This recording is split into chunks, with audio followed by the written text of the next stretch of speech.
Welcome to Scouting for Growth. Let me start with a provocation. Most boards today believe that they are managing AI risk. They have the frameworks, committees, policies. Some even have a human in the loop, which sounds reassuring. But here is the reality no one is saying out loud.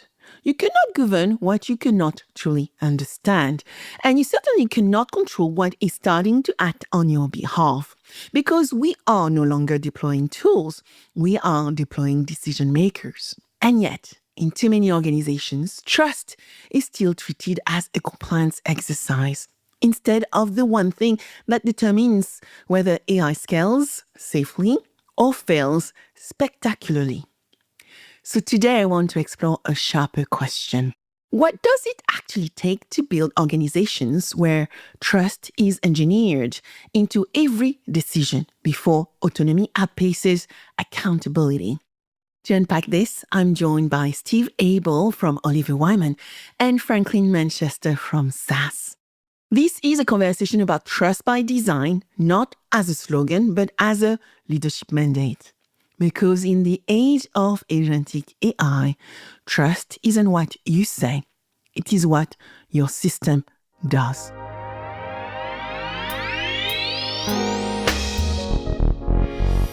Hello, and welcome to today's conversation on trust is the operating system of the agentic enterprise.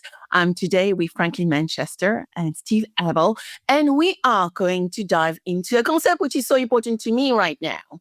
Not only frontier enterprise, but also trust by design. We know that most enterprises are still treating AI trust as a control problem. But in the agentic enterprise, trust becomes an architectural problem. So today, I want to explore one question with Steve and Franklin. What does it actually take to operationalize trust by design before autonomy outpaces governance? So welcome, Steve. I know you come from Oliver Wyman and Franklin from SAS. So let's start with some intro because I do not assume that everybody knows you. So I will start with you, Franklin, and then go to Steve, and then I will throw my first question. Wonderful. Thank you, Sabine, and thank you, everyone, for joining us. Franklin Manchester, I'm the Global Insurance Strategic Advisor here at SAS Institute. Been with the organization about 4 years, and prior to joining SAS, spent about 20 years at 2 different insurance carriers, mostly in underwriting and analytical type roles. You may see me online as a hopeless insurance nerd and enthusiast, and just really excited to be here to be a part of this conversation. Thanks, Sabine. Welcome. Steve. Thanks, Sabine. Steven Abel. I'm a global technology partner at Oliver Wyman, and I'm also the deputy global head of AI and transformation. I am also a nerd and technology enthusiast, so I think we'll have a good conversation today.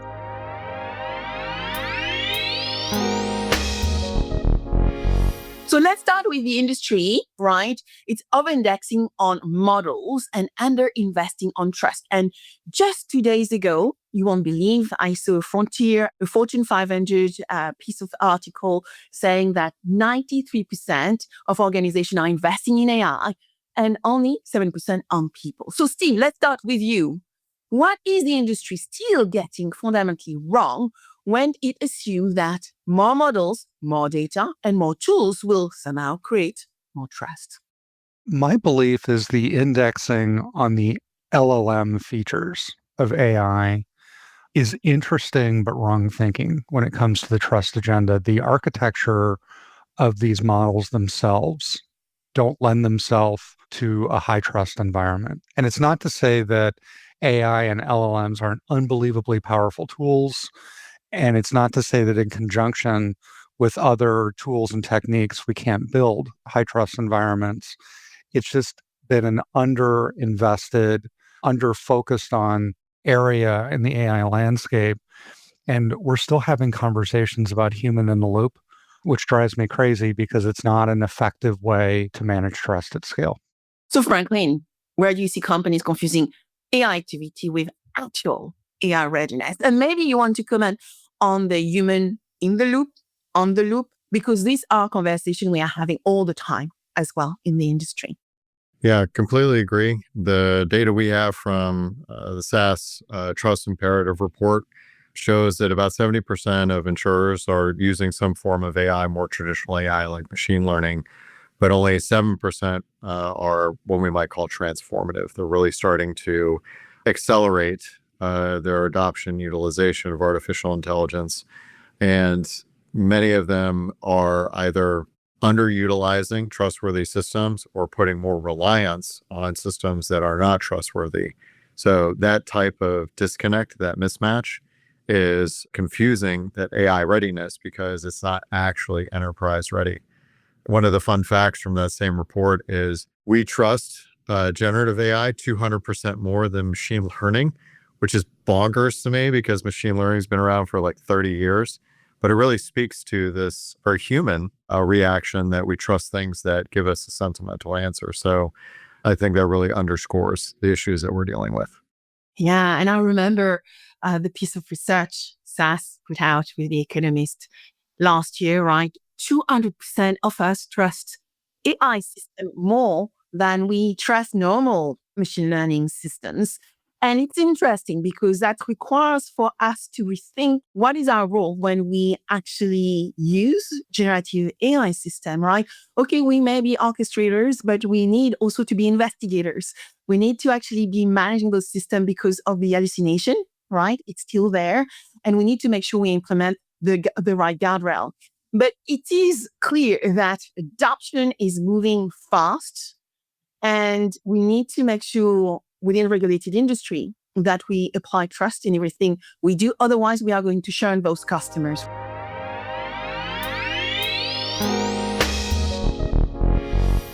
So why the old control logic breaks under autonomy? Steve, you've said, yes, human in the loop, and you just said this to us a few moments ago. Well, that is a term we use, but probably we don't treat the terms in the right way, or we understand the terms the way, an enterprise should be operating. Why is that dangerous for you or incomplete, partly in high-stake regulated industry like the one we operate in, like risk management field, finance, insurance, and so on and so forth? I have two lines of inquiry or answers on that. The first is, what is the infrastructure that sits around the LLMs? LLMs are going to hallucinate. LLMs are going to give you answers that are not right. That's fine. That's a feature. There are kernel infrastructure using hashing technology, and I won't get into it, that we can borrow from other sectors. They can manage transparency and auditability. In AI research, there are 3 states that you can put in place to sort of manage hallucinations. Yet almost all the practitioners I know use just one LLM. So even the techniques of using LLMs and the technology itself, we need to up our game in terms of the maturity of how we're approaching that. And the second vector, I think, is important to point out. I happen to sit in, I'm not an actuary, but I sit in a large actuarial practice in Oliver Wyman.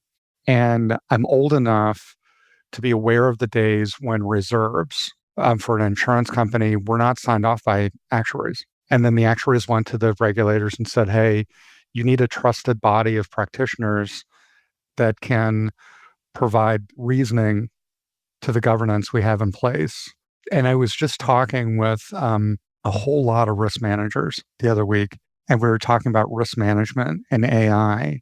And we collectively identified that there is not a profession yet that is thinking about risk and governance with AI. So it's less of a human in the loop, but is there a professional organization? Is there a cast like actuaries, could be actuaries, that think about governance and think about how that relates to our ecosystem, the human experience, and technology? Because I think just coming up with a technology solution in and of itself is an insufficient answer to an evolving landscape.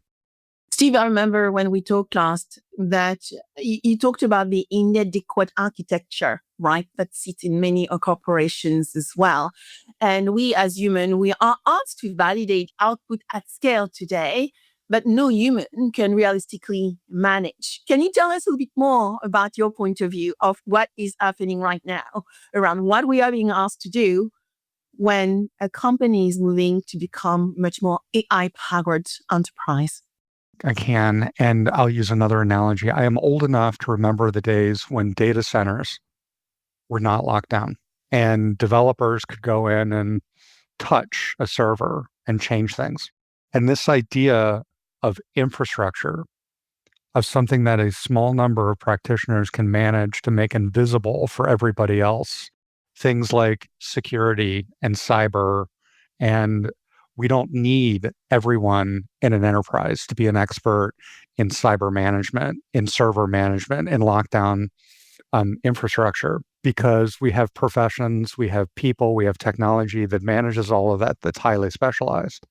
We're in a unique moment of time where we still have people grabbing onto the AI and the LLMs with no rules, or limited rules, limited controls, limited expertise, and we're asking too much of practitioners using these tools. And there's a necessary pivot that is beginning to happen where at least now there's a recognition that there's a gap and there's an expertise gap.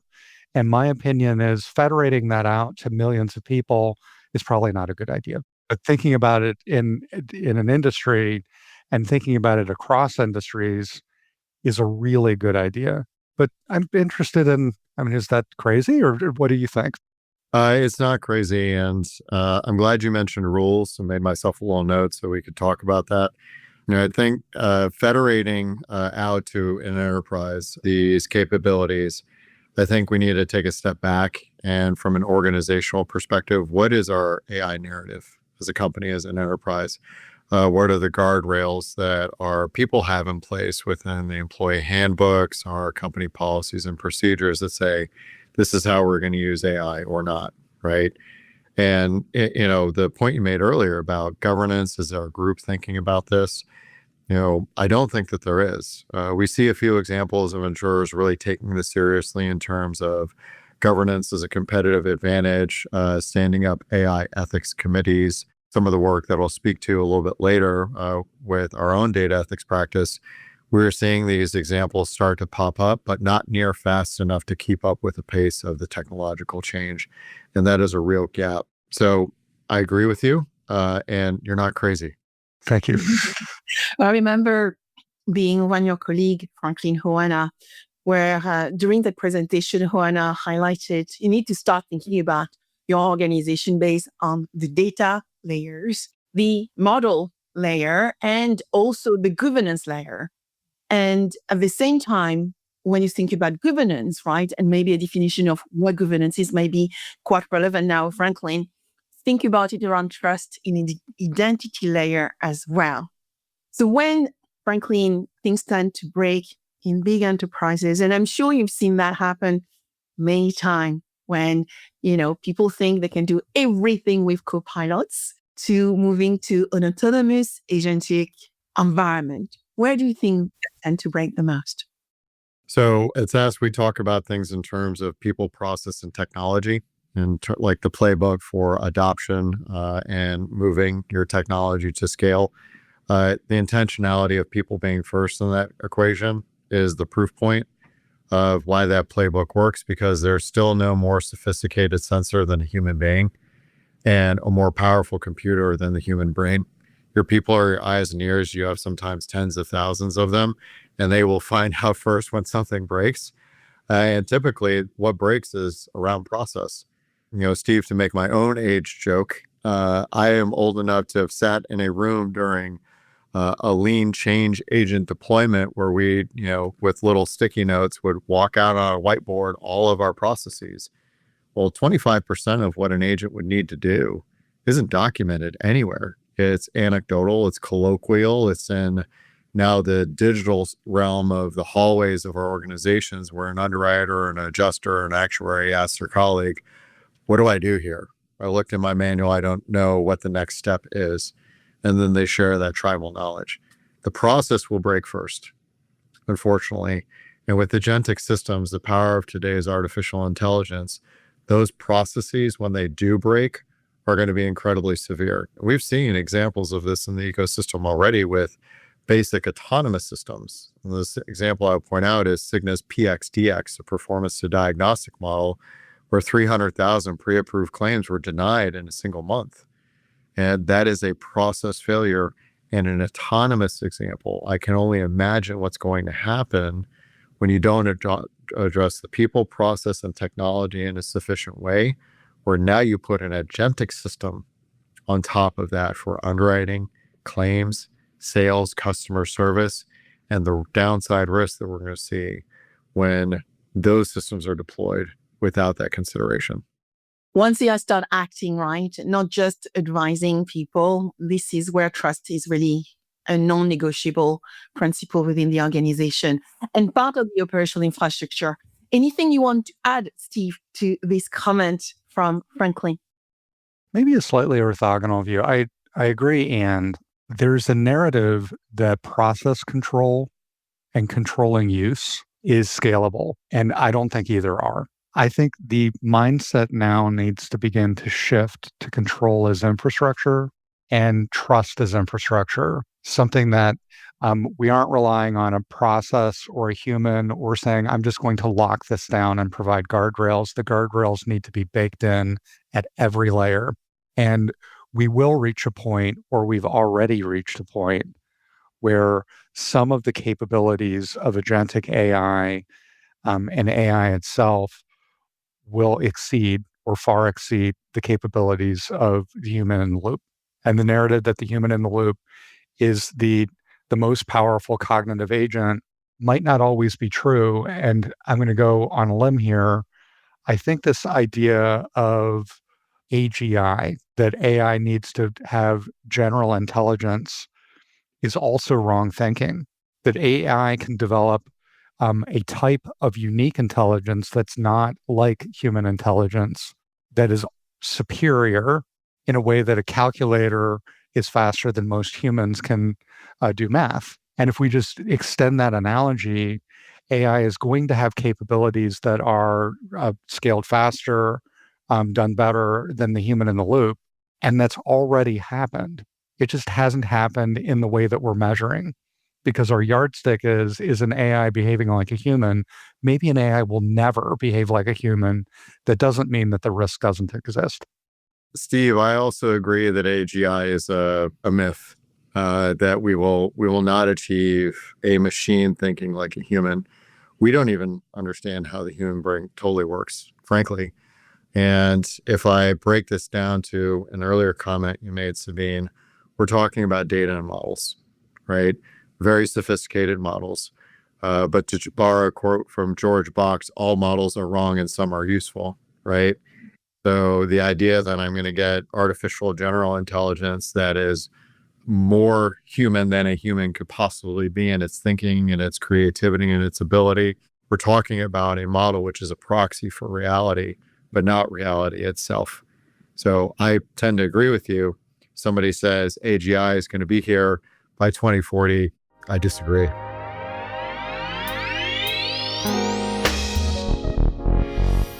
What does trust by design mean for you?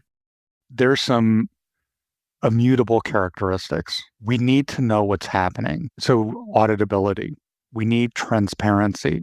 We need a connection with the human ecosystem and judgment. And these things are non-negotiable.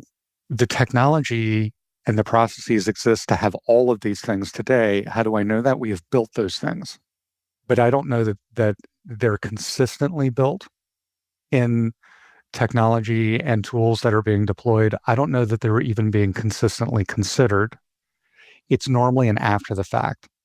I built a system, I built a thing, now I need to put guardrails in place. Rather than first principles before the first line of code. How is that infrastructure being deployed in the development of technology, in the deployment of technology, in the maintenance of technology, in the use of technology? Those are invariants, I think, in the evolving ecosystem. Franklin, when you and your team at SAS talks about trustworthy AI and trust by design, what would be built in from the start? If trust is going to survive everything in the real world we are living in today. Well, Steve kind of stole part of my answer. The principled approach to the use of artificial intelligence, what we call trustworthy AI, is first and foremost where you do need to start. if you don't stand for anything, you'll fall for nothing, and organizations need to have principles. So SAS has 6 principles associated with trustworthy AI. I won't read them all off, but the first one is human centricity, and that is by design, right? We need to be thinking about the use of artificial intelligence to augment what our people are capable of doing, and keep that, Steve, as you mentioned several times, human in, on, or around the loop, right? Trust has become kind of the buzzword in terms of AI use. We see it at the events and on the content. And I challenge anyone listening to this podcast or reading the content later, when you hear that, I would love for you to push back and say, what do you mean when you say trust? What are the principles supporting that trust, and how does it show up in your technology? Is it explainable? Is it transparent? Does it allow you to respond to the regulator? And I wouldn't be shocked if those talking points start to break down, because we are seeing in the ecosystem, you just label everything as trust. So there's a difference between how you're approaching that trust conversation with a principled approach versus just giving that as a tagline to get a lead or sell some software. And I think that's an important distinction to make. Yeah.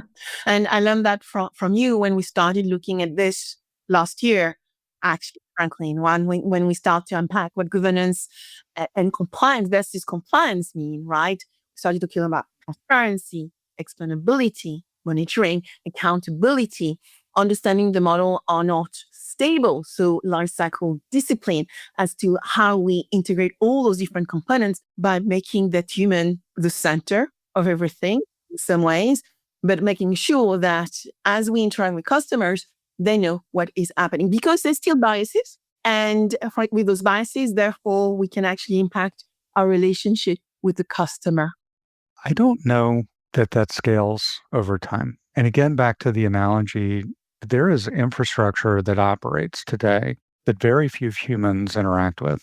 A packet switch network. I challenge many technologists. Do you know how a packet is architected? I do, because I'm old. And I remember the construction of routers and how all that works, but that's not common knowledge. And today we're at another inflection point where we know how these things are architected and how they use, and they're still controllable. I can see us scaling to a point where we have agentic AI and we have infrastructure that is not knowable, or is knowable by a very small number of people. So in this inflection point where we see that future happening, what are we doing about that? Who's thinking about that? What body of professionals is managing that? Because again, this idea that I like this idea of human-centric. I like the idea even more of human-centric at scale, meaning that human-centric does not always mean that humans are going to be center of the loop, but it does mean that this infrastructure, like it or not, we are building out and will scale, should be managed in some way. And I worry that we're not thinking enough about that. And just this morning, I read about another breach, and every month there's a breach somewhere in these providers and these ecosystems. My hypothesis is the breach is sometimes caused by humans, because humans interacting with technology, sometimes mistakes are being made. I think also AI interacting with technology is now creating mistakes. And the idea that those are one-offs is a fantasy. That the idea that they're more like cyber and they're more like an inevitable feature of our ecosystem is a better way to think about the risk landscape. Anything you want to add to that, Franklin? So I do tend to agree, Steve, when you say, are we thinking about this in terms of scalability? Is anyone considering like what this future might look like? I would say probably not. I would offer a just thought exercise. Could you have a team of 13 people handling a $10 billion portfolio that are no longer like claims professionals, underwriting professionals, but insurance professionals handling the insurance ecosystem from quote to claim? And they're acting more like agentic supervisors, individuals who do understand the technology, have the ability to explain to a regulator, to a customer, to the board, this is the status of our claims portfolio, our underwriting portfolio, our sales portfolio, the performance. I think we can get there. I think the key gap there is going to be the people that we have in insurance today, because typically we've developed insurance professionals around a singular discipline: underwriters, claims adjusters, sales professionals. And you don't see individuals in those professions that have a high quality of understanding of what agentic even is, let alone to be able to supervise it. And I think that pivot is going to need to happen before we can get to that. Do I think we can get there? Sure. We are seeing individuals come into the labor market today who are digital natives, who understand these concepts, right? I think the challenge is going to be to convince them and insurance is a great career, and getting them into it is more the challenge than teaching them how the technology is used. So maybe a little pushback, but I do tend to agree with you that I don't know that we have that mindset of, to borrow a phrase that you used, Sabine, how do we get to this mecca of becoming a frontier firm, agentic native, and really thinking about this in terms of that scalability? And let me extend your thought experiment. I am in active conversations with clients on the West Coast of the US that are contemplating in insurance and banking, two very regulated industries, spinning up companies with 0 people in them, run completely by AI. So those conversations are happening now. Are they going to be effective in the first try? Probably not. But are they going to be effective eventually? I don't know, maybe. And I don't know that that's part of the dialogue now. I think it is, and you start probably hearing. So 2 things you actually touch upon I would like to highlight. The team composition. We've seen research right now talking about M shape, generalist, T shape, we needed, people with expertise and depth as well. The specialist as well is coming as part of this conversation right now. Now, I'm sure you remember McKinsey article where they had 40,000 employees and 25,000 agents. But actually, when you read that data, it's 1 person to 0.6 agents. And when we start looking at where the world is going to go, when we start looking at that balance between that intelligence on top and human and system collaborating with one another, and us becoming agent bosses, where we start going to see transformation based on some of the research around the human agent ratio that I'm doing right now, we may actually end up with 1 to 10 to 1 to 100. When we look at complex claims, it might be 1 to 3. So we don't really know yet what is going to look like. But there is definitely a big transformation coming, and everybody is looking at, can we build that 1 billion company with only 1 individual and many agents, which, can be worrying when we start thinking about trust. One thing that comes to mind, though, Steve, is a point you made to me a while ago around accuracy and fidelity of judgment. What should leaders be measuring if they want, to really actually do trust and have businesses which, interact with customer and customers feel comfortable to interact with those businesses? We now have the ability to do multi-directional trust vector management. And what do I mean by that? We assume the humans have good judgment. It's not a good assumption. Humans have massive bias. And now we worry that AI is going to have bad bias. But is it a more interesting question to say, I have an LLM node, I have another bit of technology, I have some governance rules, I have a log, I have humans all connected and checking each other's work. And not just bias, but this idea of increasing the fidelity of the judgment itself, back testing it, forward testing it, managing it in a more rigorous way. I see this as a plane for us to explore, a laminate for us to say, should we even be trusting ourselves? And I'm going to comment on something you said about 1 in 10 or 1 in 100. I've spent most of my career running large-scale transformations, traditional transformations. And what strikes me is, just speaking the truth, a very small number of people on very large teams do the vast majority of work. And all technology and all people are not equal. And our old ways of thinking about things is we would just create make work for the people that weren't as productive. And then we would protect the small number of people that were highly productive. But now that we're scaling, and I'm just introducing another concept here, what are we going to do with the human experience if the ratio isn't 1 to 10 or 1 to 100? What if it's 1 to 1,000,000? And we have a very, very small number of hyper efficient, hyper focused, high-fidelity experts, then what does that mean for the human experience? And what does that mean for managing the non-efficient people? And what do they do? And what risk and benefit does that pose, not just for the exam question, but just for our overall ecosystem?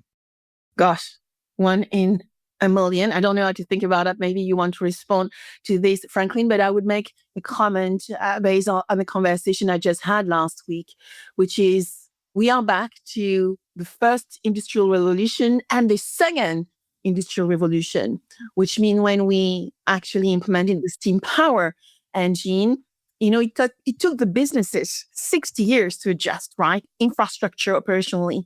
When we actually moved to intelligence on tap with electricity during the second industrial revolution, that took us 30 years. Now, today, we are in the AI revolution. And some experts think we are going to get there in 10 years. So anything you want to respond to that, Franklin, looking at, the 1 to 1,000,000, which my brain cannot compute just now, but, who knows? Steve, I do agree with you. You've got some of your top performers in those teams that are shouldering the majority of the work, right? That I believe is fairly ubiquitous as far as the truth for not just insurance companies, but I think all companies in terms of that imbalance. At every point in human history, when there has been technological innovation, people have moved upstream. That goes back to, the sabots that were thrown in textile looms because people thought that the loom was going to take their job. And that's how we get the word saboteur. Sabine, you mentioned steam power, electricity, et cetera. And with this most recent, November 30th, 2022, we saw the creation of prompt engineers as a career to help manage some of the outputs for LLMs. It is not going to be a one-to-one transformation, in my opinion. There's not going to be one job created for everyone eliminated. But we can start playing around with certain things that I believe makes the quality and lifestyle of people's careers better. Can I now lean into a 4-day work week, right? Because I have capacity. Can I start approaching that economic singularity and universal basic income and some of these other concepts where, frankly, people are working more hours than we have in a given work week? They're working evenings, they're working weekends, they're answering 150 emails a day. They're in meetings for 5 to 6 hours. There's an imbalance we need to correct before we can get to that 1 to 1,000,000 to just kind of level set. Because post-COVID, it's been nuts, right? Like, especially with work from home trends. So I think that there's some truth in the middle in terms of how we get there. Sabine, I do think we get there faster than the 10 years, frankly. But we will also see pivots to other areas. Last thing I'll mention on this point, NVIDIA just released a blog that AI is a 5-layer cake, and the base of that layer is energy. We are seeing a ton of job creation in the energy infrastructure space because, quite candidly, AI needs power to run. We need electrical engineers. We need people who know construction, who can build data centers. We need other forms of energy like solar, wind, nuclear. The human race is going to pivot to some of these other areas where 1 to 1,000,000 might not be a problem because capacity is created elsewhere.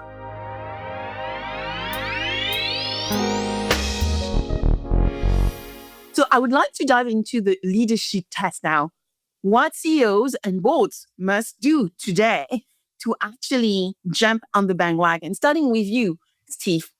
Let's think about that CEO, right? And its board, right? If they want to implement trust and that becoming part of their infrastructure rather than just the presentation slide, what is the first hard decision they need to make for you? Moving away from the hype and beginning to index harder on the under the water things. In my parent company, we have a lot of different AI organizations, and some of them are really focused on transformation that matter moments, but they're efficiency plays.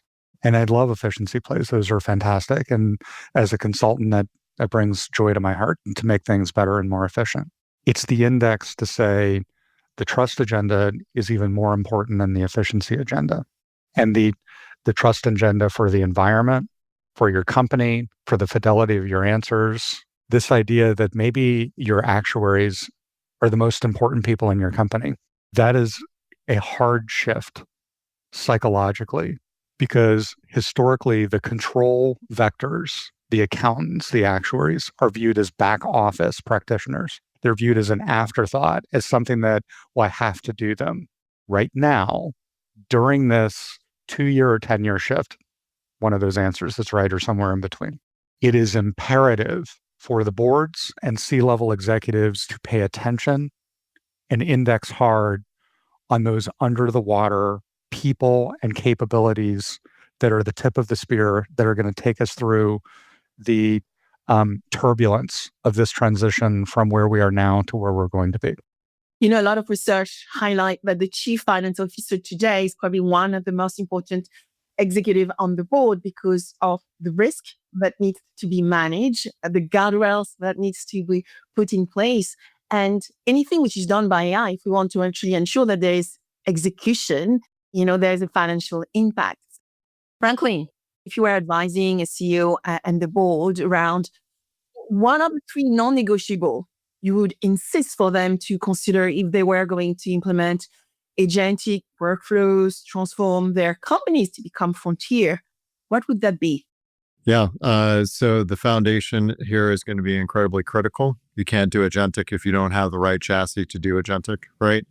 And oddly enough, my 3 recommendations are less technology oriented and more people centric. Embrace new color, break down your data silos, and protect the brand no matter what.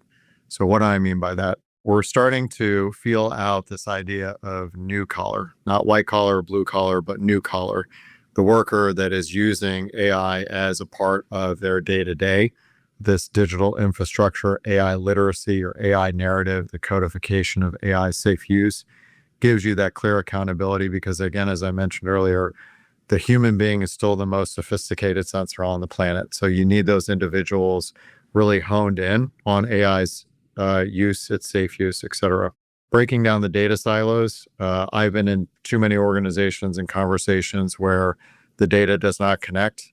And that is a strategic advantage. You need to remove those barriers in order to fuel that AI so you can make good decisions. Agentic is not going to work if you don't have access to the data that it would need to make those decisions. And unfortunately, that's going to mean that you're going to have to collaborate across ecosystems. Your chief claims officer is going to have to talk to your chief underwriter, to your chief actuary, to your chief risk officer. We have these disparate data silos that can inform each other, inform outcomes. And protect the brand is kind of, it's governance, but not labeled as governance because governance is not sexy. We're in a highly commoditized industry. And it takes decades sometimes to build trust in your insurance company and seconds to erode it when something bad happens. So an agent making a decision on a claim or underwriting a policy, it's going to require governance, compliance, and monitoring at the highest level of the organization to protect the brand. It's not to respond to the regulator, which is a benefit, but it's the idea that your brand is synonymous with trust because no matter what interaction happens across the insurance value chain, a customer understands that whether it's a person or a technology that's making a decision, I can trust the outcome. And that means inventorying your AI, documenting those controls, saying no to shadow IT, and having line of sight to all of that. And frankly, we're thinking about that wrong today in terms of I'm going to invest like 1% of my IT budget in compliance because that's all it means to me. That is backwards. You need to be thinking about protecting the integrity of the brand no matter what. I think if you were listening to this and you're a regulator or you're a risk manager, you're the most important person in the world today. Your job is not ancillary. Your job is world changing. Mm-hmm. So tackling this problem head on and saying, okay, this is something we're going to address today, not with a vague rule or fear, but with courage and bravery and say, there's something broken and we intend on fixing it. That is what is going to get us through. Federating this out to 1,000 companies, that's unlikely to give us a coherent answer. A small number of regulators banding together and deciding this is a problem that we have the ability to fix at scale will get us through. Yeah. So let's go back to the definition. Frontier insurance, so frontier firm, intelligence untapped, human agent collaborating, and us as human becoming agent bosses or managers. But to achieve that, we need to build ecosystem partnership. We need to integrate AI in the right way. We need to have the right leadership, the right change management, the right agility and flexibility. But the first ingredient remains governance and ethics. And it is not a technology transformation. It's actually a cultural and people transformation. So asking my last question to you both, starting with you, Franklin. What will separate the firms which are going to be frontier from the one we just talked about it? Yeah, so I'm going to make a prediction here. By 2040, every company will be an AI company. And we need to make peace with that idea that it's not some fad. It is a technology that, to borrow a quote from Jensen Huang, is becoming the foundation of our entire society. Very similar to 25 years ago, nobody Googled anything. And now it's a verb and it's ubiquitous in all of our processes. I think we need to separate this idea in terms of frontier firms. The ones that will be successful are already working with that future in mind and figuring out how to get there versus denying that that outcome is going to be possible. The only umbrage I will take with my own prediction is it will likely happen faster than 2040. Yeah. What about you, Steve? I agree it's going to happen faster than 2040. Today, if you are a large company and you're operating as an executive on the control plane, if you're a C-level executive, if you can make decisions that shape the destiny of these companies, my prediction is the companies that win are going to call up their regulators. They're not going to try to manage their regulators. They're not going to try to avoid the regulation. They're going to embrace the regulation because this understanding that controlling this at scale across industry as infrastructure is an existential reality. That is the responsibility of the leaders that we have in our ecosystem today. And the regulators need to be ready for that conversation. Well, I hear from you both that the future will not belong to the firms which actually implement a lot of AI, Gen AI, agentic workflows, right? It will belong to those who build with trust and think about their infrastructure, the core of their transformation to drive the right decision. This will be the real frontier organization. So thank you to you both for joining me today. Thank you, Franklin. Thank you, Steve.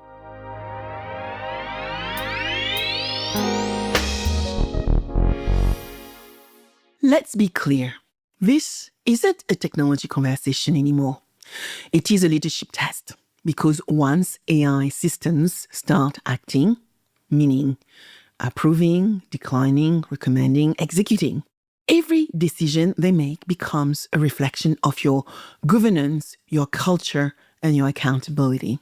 And here is the uncomfortable part. If you cannot explain how a decision was made, if you cannot trace it, test it, or challenge it, then you are not scaling intelligently. You are scaling risk.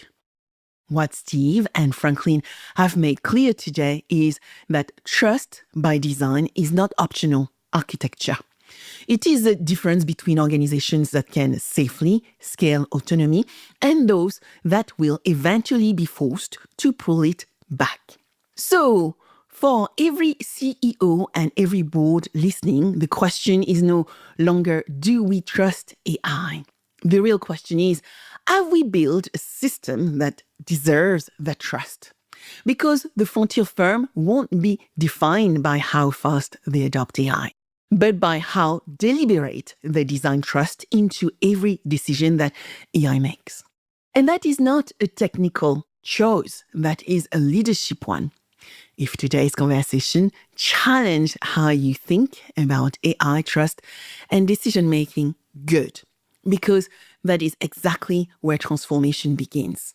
We are moving into a world where intelligence is on tap, where humans don't just use systems, they orchestrate them, and where every leader becomes, in effect, an agent boss. So this isn't just about technology. It is about how you redesign your organization to operate with confidence at scale. If this episode sparked new ideas or perhaps a few uncomfortable questions, don't let them sit idle. Share it with a colleague. Bring it into your next leadership discussion. And most importantly, ask yourself, What would it take to build a frontier firm in my organization? One where trust is not assumed, but engineered. This year, I'm going deeper into exactly that, what it takes operationally to move from experimentation to execution to leadership. If you enjoy this conversation, subscribe and drop me a note on LinkedIn. I'd love to hear what you want me to explore next. And yes, if you believe more leaders need to hear this, leave me a 5-star rating. It matters more than you think. I am Sabine VanderLinden, and this is Scouting for Growth, where we don't just talk about the future, we design for it together. Until next, stay curious, stay bold, and keep building what others may still only talk about.